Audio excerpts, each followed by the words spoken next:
My name is Richard Filc. I live in Hamilton. I'm a yoga instructor. I'm involved with some community building projects in Hamilton as well. And yeah, that's me. So I started struggling with substance use, drug addiction in 2010. I found it very, very challenging to let go of the fear of what people would think if I shared this with them.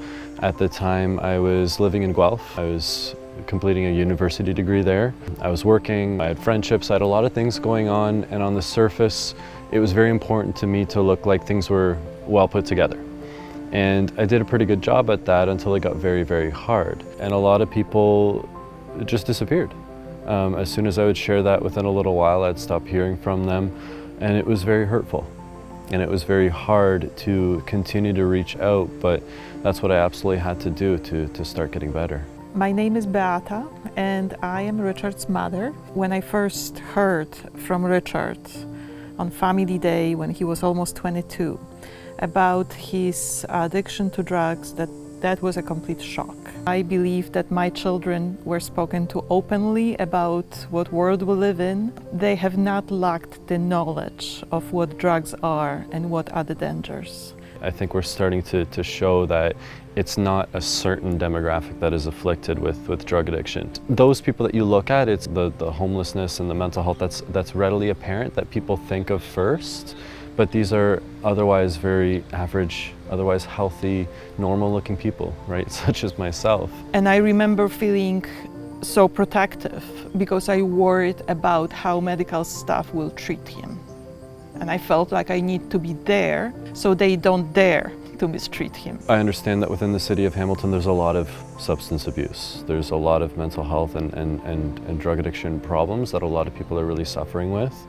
And for me, I'm really grateful and really fortunate that quite quickly I found communities of people that were either in recovery or supportive of people in recovery that could see past the substance abuse, which was just a part of who I was. It wasn't the totality of who Richard is or who Richard was. He was home and I watched him suffer, and it's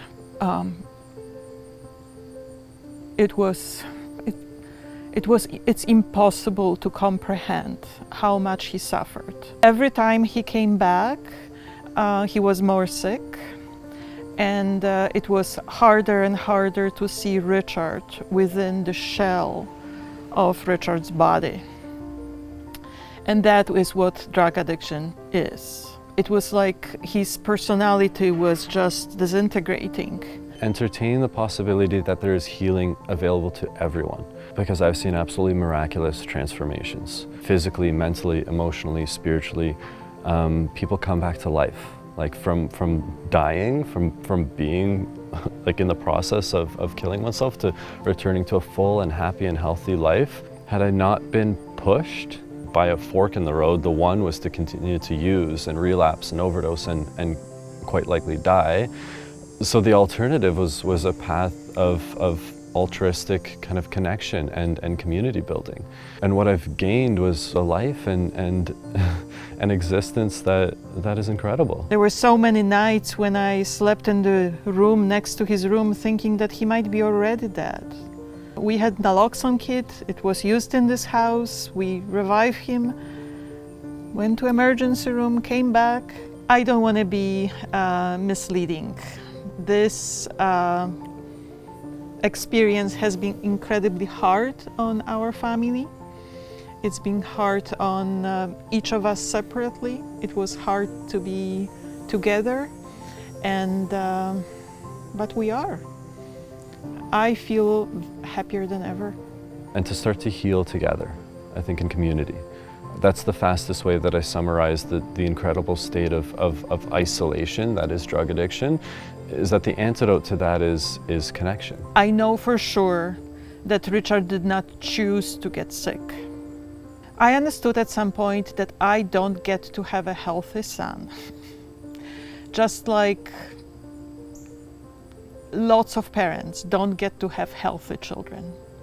My son has addiction issues, other parents have children with other mental health problems, or with cancer, or with diabetes. There are some people out there who are chronically ill, and and families live with it and cope with it. And what is the only thing that is helpful for everybody is when we're kind to each other. I am so proud of my son.